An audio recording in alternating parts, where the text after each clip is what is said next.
Welcome back to the Aubergine Chef. Now Thanksgiving is right around the corner, so I decided to make this video pumpkin pie and Thanksgiving side dishes. Now of course the side dishes can be served any time of the year, and I'll explain what other dishes I serve them with as we're making them. But I wanted to do a little bit more than the pumpkin pie because the pumpkin pie is a really easy recipe. Basically just add all the ingredients and mix it together and bake it. So I wanted to add in a couple more things to this episode that aren't necessarily sweet, even though, you know, green beans and such, because I wanted there to be more bulk to the episode. It's something a little bit more useful. So I hope you don't mind that I'm doing a couple more savory things than usual in this episode. These are, we're going to make candied sweet potatoes as well as honey glazed green beans. And the sweet potatoes is my grandmother's recipe, very, very easy, and you can use it for baby carrots as well. She does that. And for the green beans, it's actually a recipe that I came up with when I was trying to make something I had at Coastal Flats. They have these spicy green beans and calamari, and I tried to make it at home by guessing what it was, and I'm not close at all, but it still tasted really, really good, and it was really, really easy to make. So I decided to add it to my repertoire of recipes, and I make it every year for Thanksgiving when me and my friends get together for Thanksgiving.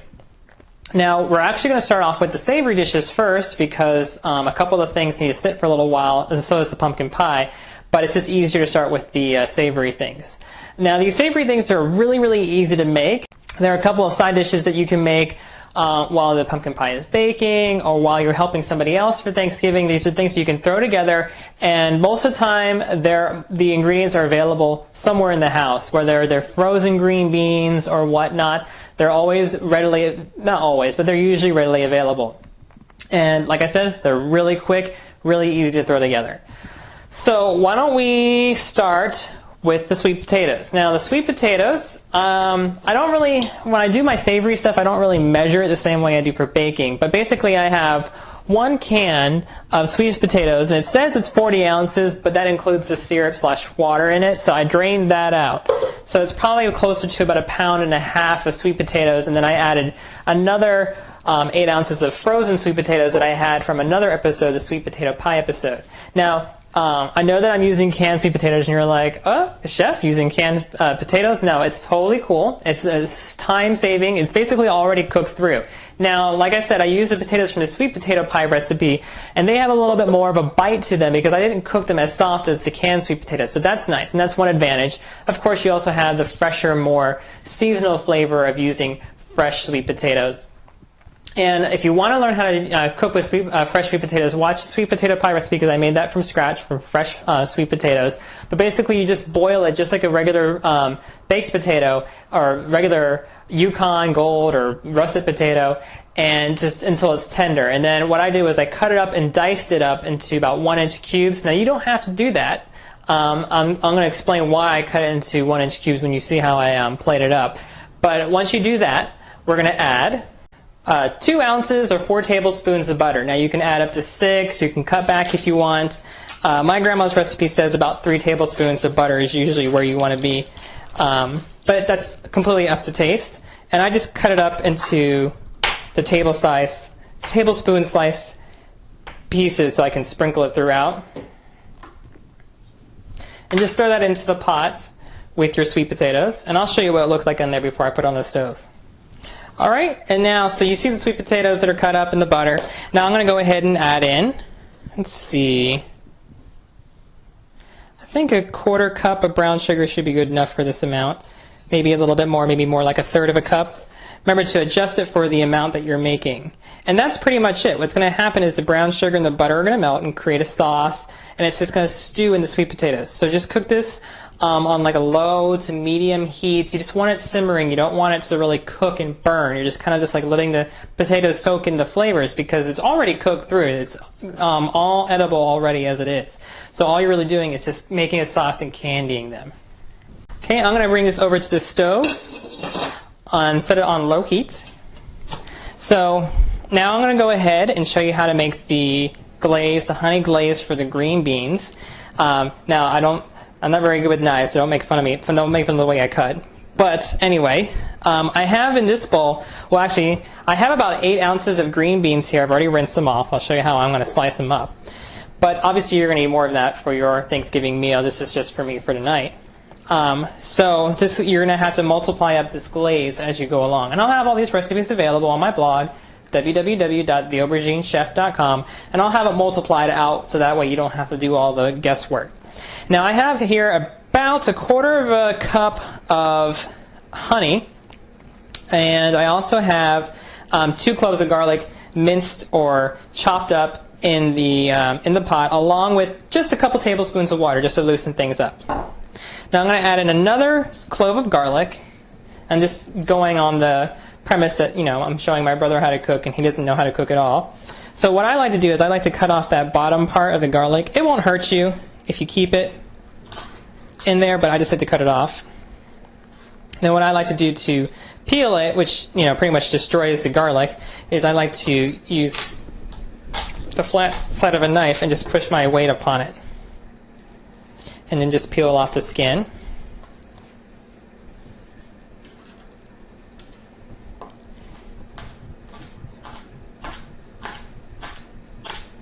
And then slice it one way, and then slice it the other way. And then what I like to do is I just like to kind of just chop it really quickly like this to get a bunch of uneven pieces, and it just makes it a little bit faster. And you can cut this up as fine as you want. You can make slices if you want, or whatnot. Now I'm going to go ahead and add this right to my bowl, or my pot. And we're just going to stir it up until the water kind of dissolves the honey. It makes it a little bit easier to move. You don't want the honey and water to be in pockets. A little bit of fresh cracked pepper. Sometimes I like to use the cracked black pepper too, the one that's like chunks of pepper. And I like a lot of salt and pepper in my sauce, so feel free to customize it to taste.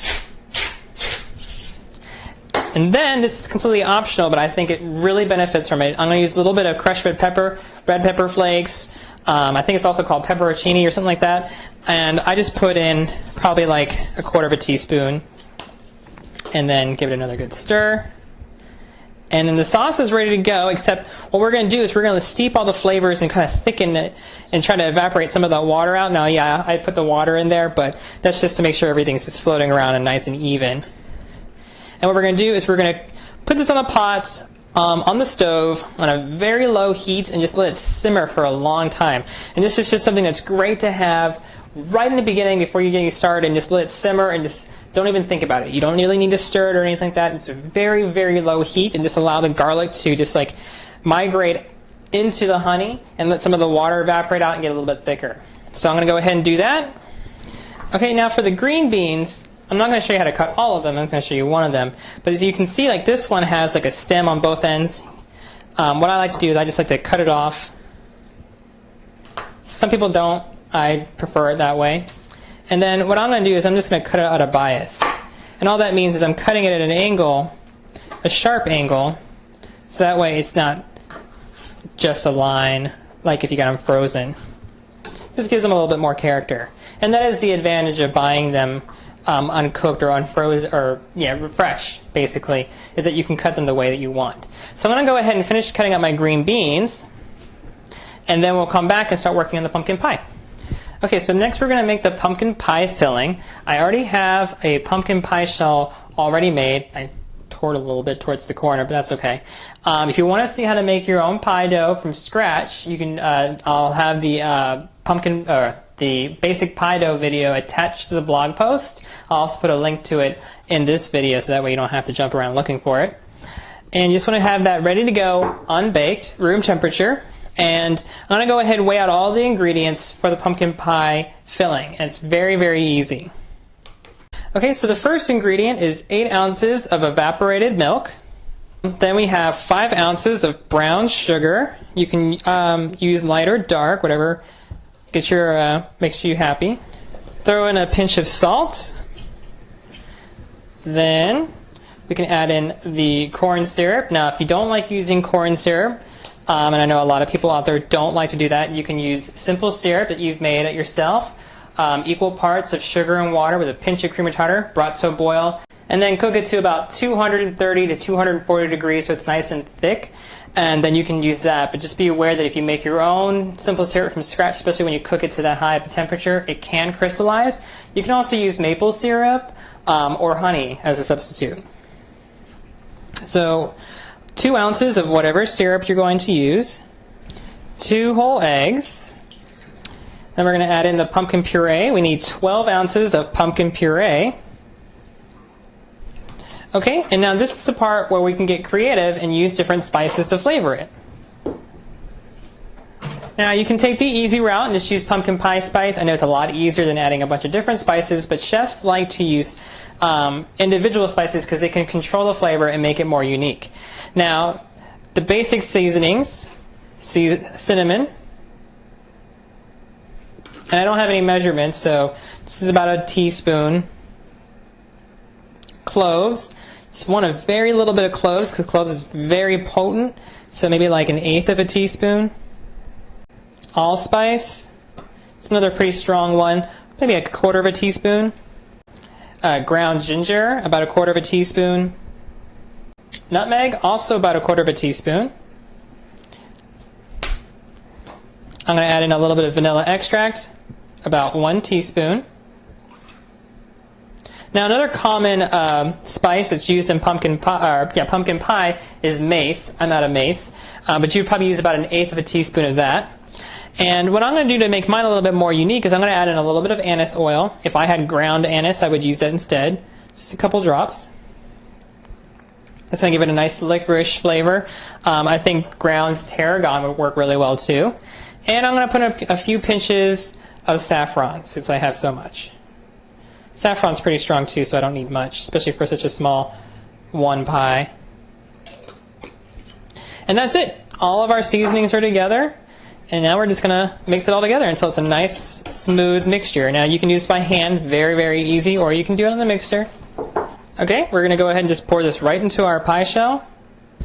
And that's pretty much it. We're going to go ahead and bake it at 425 degrees for about 10 minutes or so until the crust gets nice and set up and brown. And then we're going to reduce the temperature to 350 degrees until it sets up. And as you probably know from pumpkin pies, it should be a nice firm texture, but it should probably take about 30 minutes. Okay, so the next step for the sweet potatoes, after they've been on the stove for about 20-25 minutes, is to put them into a casserole dish or something that can go into the oven. But you also want to use it as your serving dish. Now I cooked this for a little bit longer than 25 minutes, so my sweet potatoes are really soft, almost like mashed potatoes. There's a few pieces in there that still have some bite. And what I'm going to do is I'm going to make individual portions by using big ramekins, so it has like a nice fun effect to it. Because what we do on top is cover it with a couple of mini marshmallows. Alright, after you cover them with marshmallows, put them into the oven at 350 degrees until the marshmallows are bubbly and brown, and then they're done. Because remember, the sweet potatoes are all cooked and they're ready to eat, so all we're really doing now is bubbling the marshmallows, kind of like how you would bubble cheese. Okay, to finish off the green beans, before I get into steaming them, I want to show you that I'm cooking the syrup a little bit higher, the glaze a little bit higher to evaporate some of the water out of it to make it a little bit thicker. So go ahead and feel free to adjust that however you like. Then to steam it, all you need is about like 1 inch of water, maybe half an inch of water in a pot. Throw in your green beans for a few minutes, and they're done. Alright, and then to finish off our green beans, we're just going to pour a little bit of our glaze on top. Now, if you want a thicker glaze, just let it cool off and it'll get nice and thick in the refrigerator. But otherwise, just pour it on top. Okay, so the pumpkin pie came out of the oven. It's still a little jiggly in the middle, but once it cools off in the refrigerator, it'll be nice and firm and set up just like a pumpkin pie should be. Basically, it's a custard pie. Our marshmallows are also nice and brown on our individual portions of sweet potatoes, and of course the green beans, which we finished earlier. Now you can see on the pumpkin pie, some of the crust fell down, and that's because there's not a big enough lip to support a fluted edge. So keep that in mind when you're making a fluted edge, to have a little bit more space for the fluted edge. Okay, so that's the pumpkin pie and 2 easy side dishes for your Thanksgiving dinner. Now, feel free to customize the recipes in any direction that you want, especially the pumpkin pie, by using different spices and different flavors, because this basically is an open palette. For the more traditional recipe, you just follow what I did, except take out the saffron, of course, because that's not very traditional for a pumpkin pie. And remember that these recipes will be available on my website for download at www.theauberginechef.com. Thanks for watching. I hope you learned a lot today. And remember, the Aubergine Chef, demystifying dessert, one recipe at a time.